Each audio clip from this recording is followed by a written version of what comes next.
Sudah lebih 2 tahun Sherlina bekerja di sebuah toko hijab di Jalan Muwardi, Sukoharjo, Jawa Tengah. Terkadang dia masuk shift pagi, terkadang shift malam. Shift pagi dimulai dari pukul 6:30 hingga 3 sore, sedangkan shift malam dari pukul 3 sore hingga 11 malam.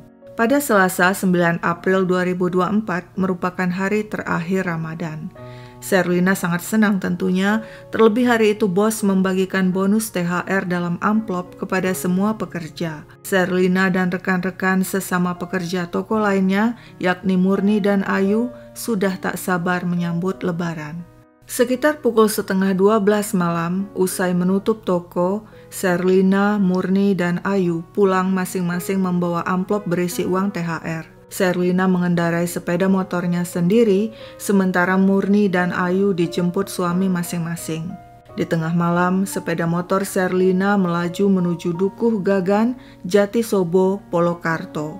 Di jalan, kemeriahan takbiran sudah dimulai.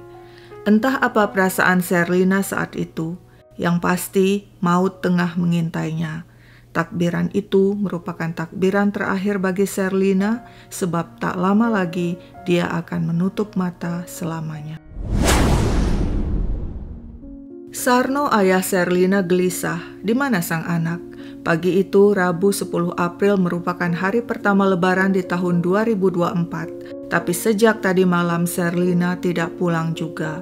Keluarga sudah berkali-kali menghubungi HP Sherlina, namun tidak ada jawaban. Hanya ada satu pesan WA masuk dari Sherlina yang mengatakan sebentar lagi dia akan pulang. Tapi anehnya pesan itu dalam bahasa Jawa halus yang sebelumnya tidak pernah dipergunakan Sherlina. Untuk mencari tahu keberadaan sang anak, Sarno kemudian menghubungi Murni, rekan Sherlina di toko hijab. Murni mengatakan dia tidak tahu Sherlina di mana. Coba bapak hubungi Dwi, kata Murni. Sarno bingung sebab dia tidak tahu siapa Dwi. Dwi sering menjemput Sherlina pulang kerja. Setahu saya, Dwi pacar Sherlina, kata Murni lagi. Setelah 3 hari ditunggu-tunggu Sherlina tidak pulang juga, pada Sabtu 13 April 2024, pihak keluarga mencari tahu alamat pria yang bernama Dwi itu. Mereka datangi rumah Dwi di Dukuh Gagan, Jatisobo, Polokarto. Tapi Dwi menjawab dia tidak kenal Sherlina. Benar kamu tidak kenal, soalnya Murni teman Sherlina bilang kamu pacarnya dan kamu sering menjemput dia sepulang kerja, kata keluarga Sherlina. Akhirnya Dwi mengaku dia memang kenal Sherlina, tapi dia tidak tahu Sherlina di mana. Dwi seperti menyembunyikan sesuatu. Keluarga Sherlina yang curiga lantas minta bantuan ketua RT setempat. Di rumah Pak RT, Dwi kembali ditanyai perihal keberadaan Sherlina, namun dia tetap menjawab tidak tahu.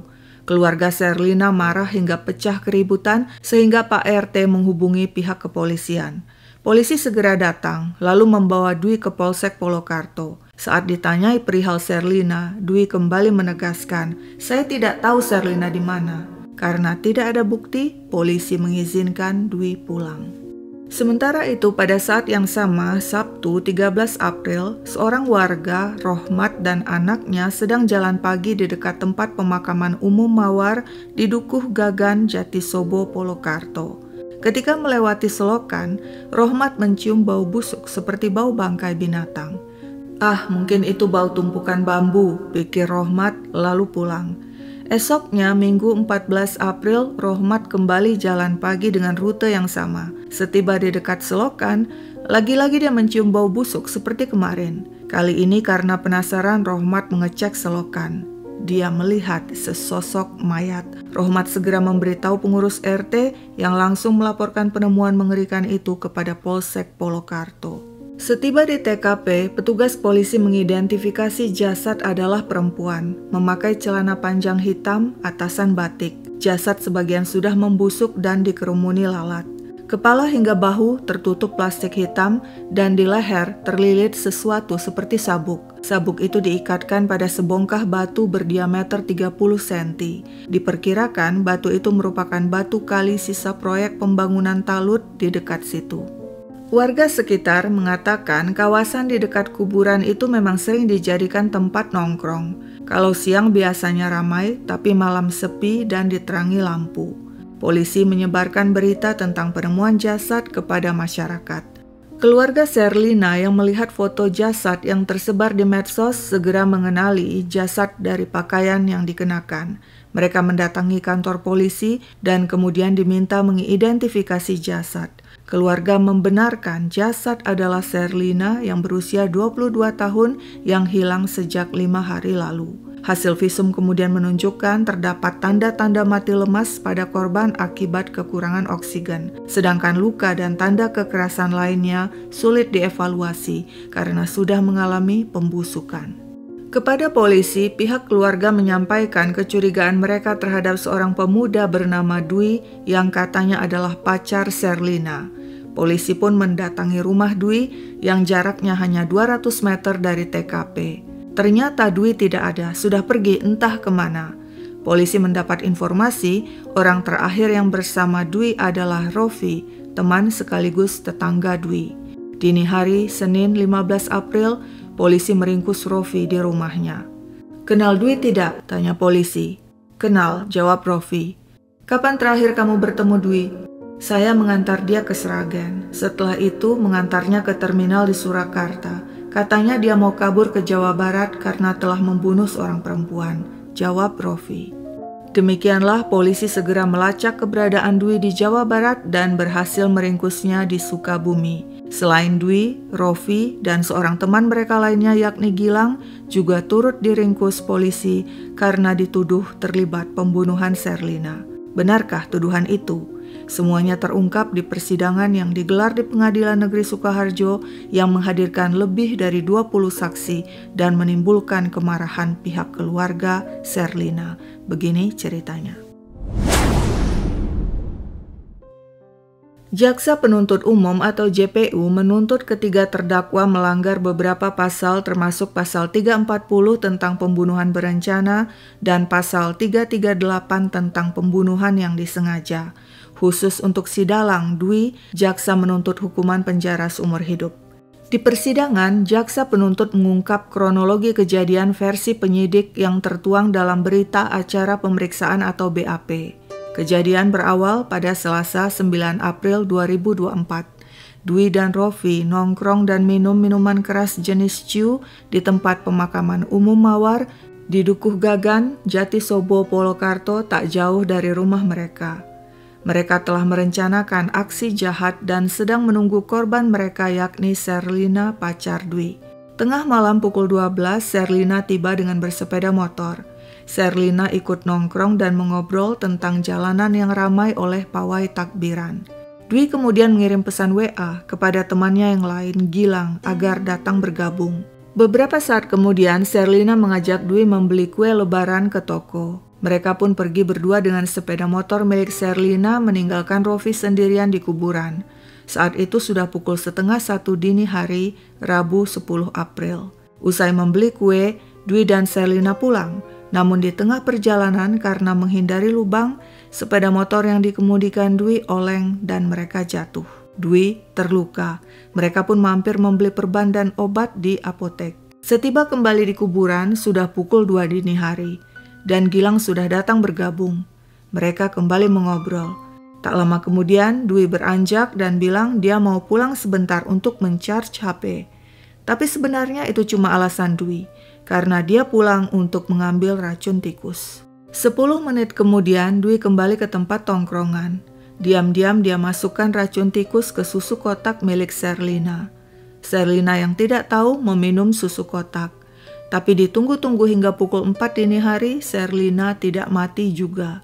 Dwi yang merupakan anggota perguruan silat kemudian mengambil sabuk silat yang dipakainya lalu menjerat leher Sherlina dari belakang. Rofi langsung membantu dengan memegangi kedua kaki Sherlina agar wanita itu tidak bisa melawan.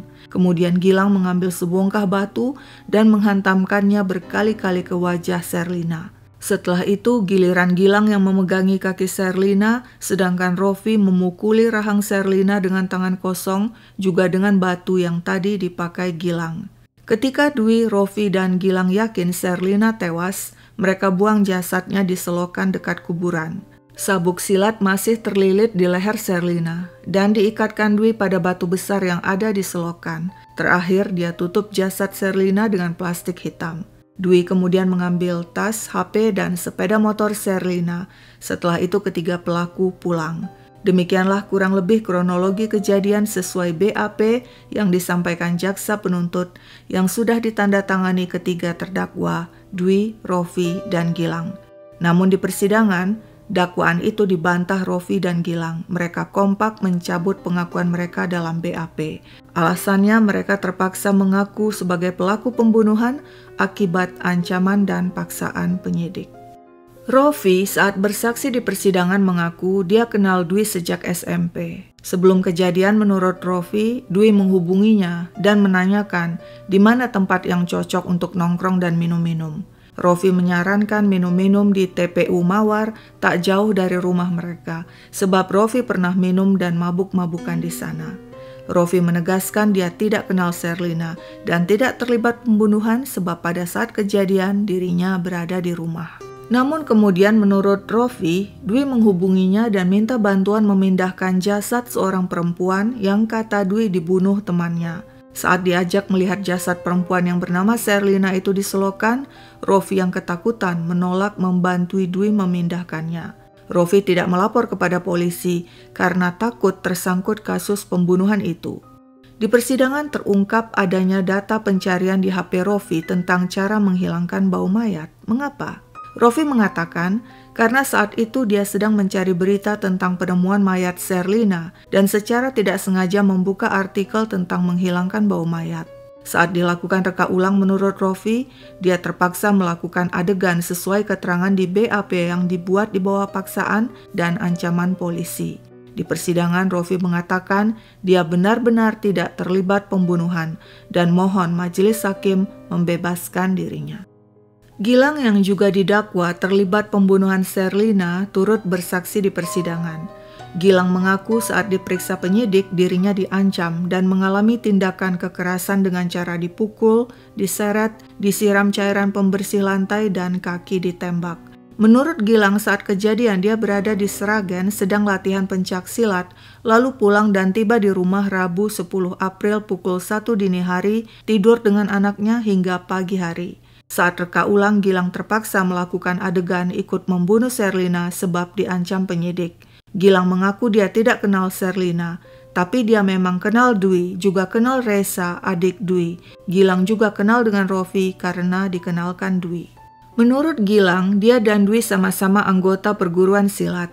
Gilang juga memiliki sabuk silat, tapi sabuk silat yang ditemukan terlilit di leher Sherlina bukan miliknya. Di persidangan, Gilang juga membeberkan tentang hutang Dwi padanya sebesar 1,5 juta dan pada ibunya sebesar Rp90.000.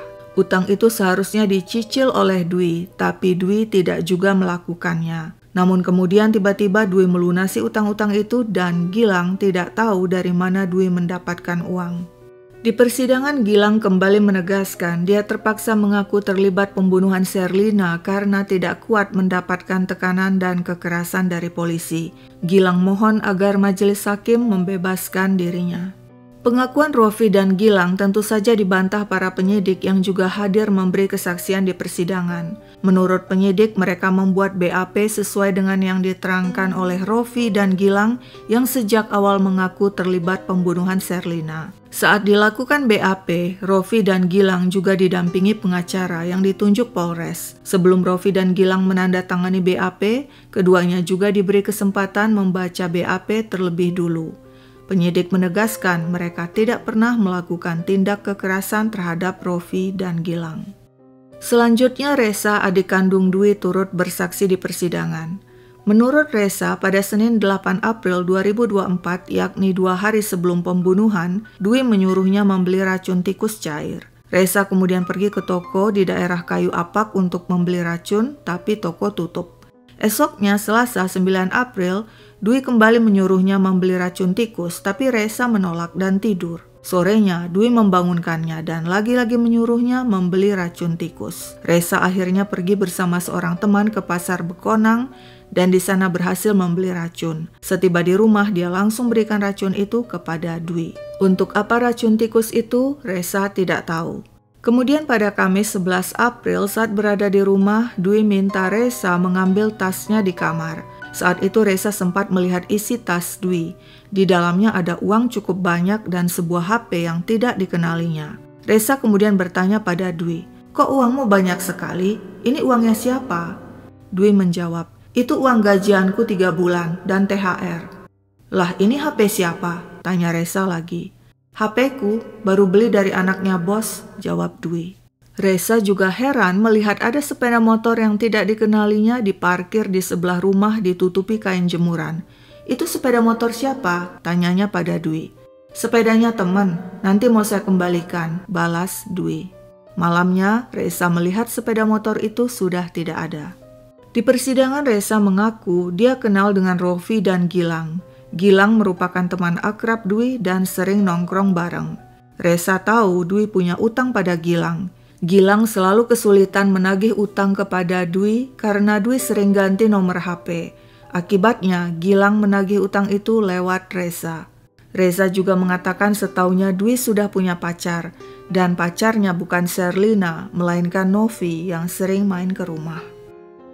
Lalu jika Rofi dan Gilang mengatakan mereka tidak terlibat pembunuhan dan menolak kronologi seperti yang disebutkan dalam BAP, bagaimana sebenarnya kronologi kejadian versi si dalang Dwi?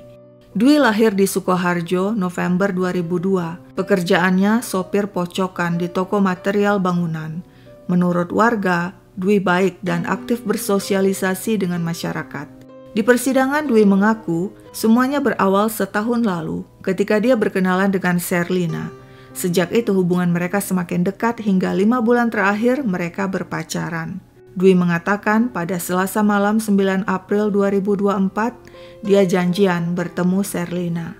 Sepulang bekerja di toko hijab, Sherlina datang dengan bersepeda motor menjemput Dwi di dekat rumah Dwi di Dukuh Gagan, Jatisobo, Polokarto. Mereka kemudian pergi membeli kue lebaran. Usai membeli kue lebaran di tengah jalan, menurut Dwi, sepeda motor yang dikemudikannya terjatuh sehingga dirinya terluka dan mereka mampir di apotek membeli perban dan obat. Setelah itu mereka menuju TPU Mawar yang berada tidak jauh dari rumah Dwi di Dukuh Gagan, Jatisobo, Polokarto. Di sana menurut Dwi, dia dan Sherlina minum-minum sampai mabok. Saat itu Dwi meminjam HP Sherlina dan melihat ada pesan WA dari seseorang bernama Bagas yang berisi ucapan sayang. "Ini siapa?" tanya Dwi cemburu. "Bukan urusanmu," jawab Sherlina sembari merebut HP itu. Dwi berusaha merebut kembali HP itu. Dia tarik leher Sherlina agar bisa mengambil HP dari tangan Sherlina. Nah, saat itulah menurut Dwi mendadak Sherlina kejang-kejang dan jatuh. Tapi Dwi tidak memperdulikan Sherlina karena dia sibuk membaca isi pesan WA di HP Sherlina. Namun karena Sherlina tidak bangun juga, Dwi akhirnya mengecek napasnya dan ternyata Sherlina sudah meninggal. Dwi kemudian mencoba menarik tubuh Sherlina dengan tali tas, tapi tidak bisa karena tali kurang panjang. Kemudian dia menemukan sabuk pencak silat di dalam jok motor Sherlina. Sabuk itu dia ikatkan ke dada Sherlina, lalu dia tarik Sherlina sampai masuk ke selokan. Tanpa Dwi sadari, tali yang diikatkannya di dada Sherlina bergeser hingga naik ke leher saat ditarik. Sebab itulah ketika jasad Sherlina ditemukan, sabuk terlilit di leher Sherlina. Dwi kemudian mengikatkan sabuk itu ke sebongkah batu besar, tapi dia tidak tahu kenapa dia mengikatnya, sebab saat melakukan aksinya, Dwi mengaku dirinya dalam kondisi mabuk alkohol. Setelah membuang jasad Sherlina di selokan, Dwi lalu pulang dengan membawa tas yang berisi uang THR, HP, dan sepeda motor Sherlina. Lalu apakah Dwi meracun Sherlina dengan racun tikus? Dwi mengaku sebelumnya dia memang menyuruh adiknya Reza membeli racun tikus. Tapi racun itu untuk membasmi tikus di tempat kerja saya di Sragen, bukan untuk meracuni Sherlina. Di persidangan, Dwi juga mengatakan agar tidak ketahuan orang, dia berniat memindahkan jasad Sherlina. Sebab itu dia meminjam truk dari seorang teman di Sragen. Pada Jumat 12 April, dia minta Rofi mengantarnya ke Sragen untuk mengambil truk itu. Nah, di tengah perjalanan, dia minta Rofi membantunya memindahkan jasad Sherlina dengan truk. Saat itu Rofi yang tidak mengenal Sherlina menolak membantu, tapi Dwi memaksa hingga akhirnya Rofi setuju. Namun ketika kemudian Dwi mengajak Rofi ke lokasi jasad, Rofi yang ketakutan melihat jasad dan mencium bau busuk menolak membantu Dwi. Akhirnya rencana memindahkan jasad batal. Ketika akhirnya jasad Sherlina ditemukan warga, Dwi ketakutan dan minta Rofi mengantarnya ke Sragen lalu ke terminal di Surakarta untuk melarikan diri ke Sukabumi.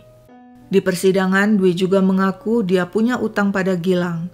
Lewat HP, Dwi pernah curhat pada Rofi, berniat membereskan Gilang di tempat sepi karena sakit hati Gilang selalu menagih utang dengan kata-kata kasar.